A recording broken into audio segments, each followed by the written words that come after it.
Hai semuanya, kembali lagi dengan saya Asmirita Fitri dengan NIM 2210417719 kelas M4 Prodi Manajemen. Jadi di video saya kali ini akan membahas tentang menentukan ukuran sampel menurut Hare et al. Jadi simak videonya ya.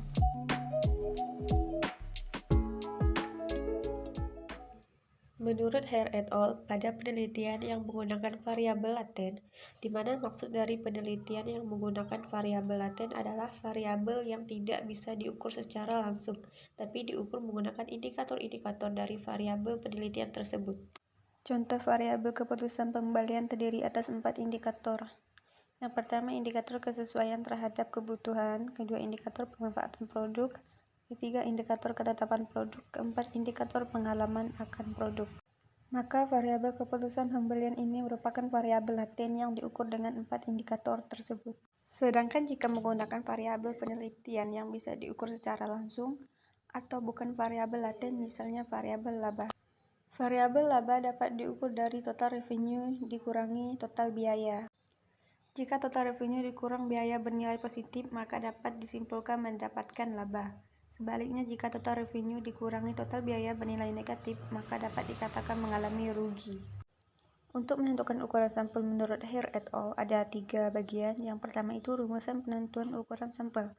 Kedua, tabel penentuan ukuran sampel. Tabel ini juga dapat digunakan untuk menentukan minimal ukuran sampel. Yang ketiga yaitu rule of thumb, menggunakan referensi lain yang jelas dan praktis, yaitu menggunakan referensi-referensi yang jelas dalam menentukan jumlah sampel.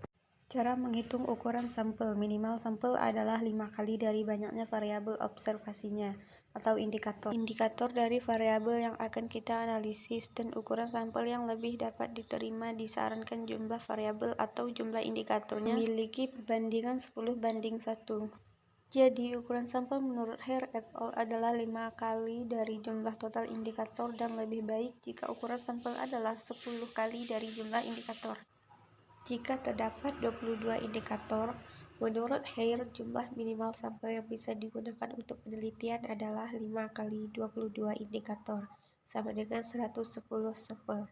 Menurut Hare lebih baik faktor pengkaliannya adalah 10, jadi 10 kali 22 indikator sama dengan 220 sampel. Jadi pilihan terbaik menurut Hare jumlah minimal sampel yang digunakan penelitian adalah 10 kali 22 indikator, sama dengan 220 sampel.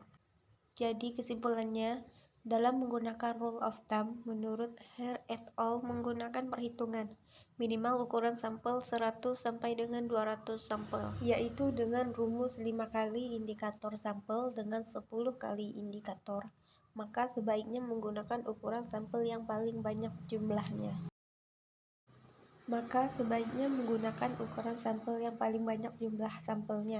Dari perhitungan rumus Hare et al. Tersebut, jadi gunakan pengkalian 10.